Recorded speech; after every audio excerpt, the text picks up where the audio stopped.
Before I was a father, I was a son. My father was a good and faithful man. I remember wondering when we had 3 little boys if I would be able to provide for a family of 5.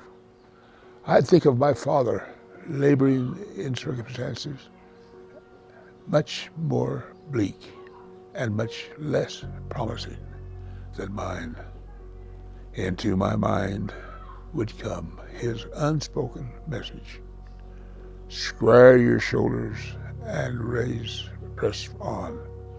Greater gift from a father to his child is a sense of his value and confidence. In his capacity, my father provided that for me by necessity.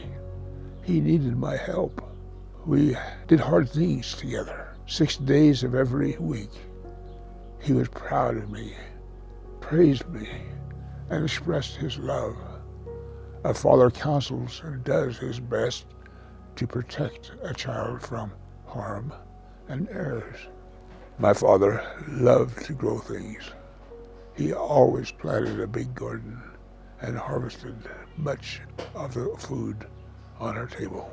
When he was the age I am now, he was blind, but he didn't just sit in his chair. He adapted. He laid down in the furrow on his stomach and felt the weeds and pulled them out. He taught me by his example to adapt to the inconvenient alterations that comes to those of us fortunate enough to become old. Thank you, Dad. Now I come to my 95th year.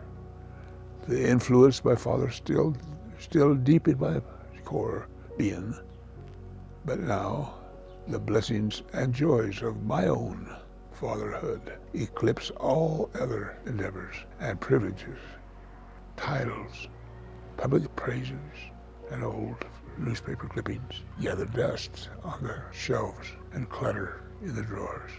The memories that matter glisten and sparkle and flood my thoughts.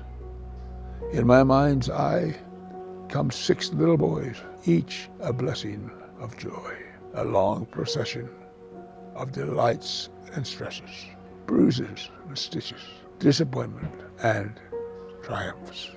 I see 6 good men standing tall and strong, each a superb father himself. I am overwhelmed with tenderness, humility, and thankfulness.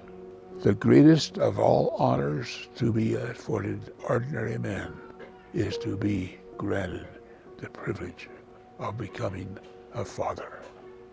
It is enough.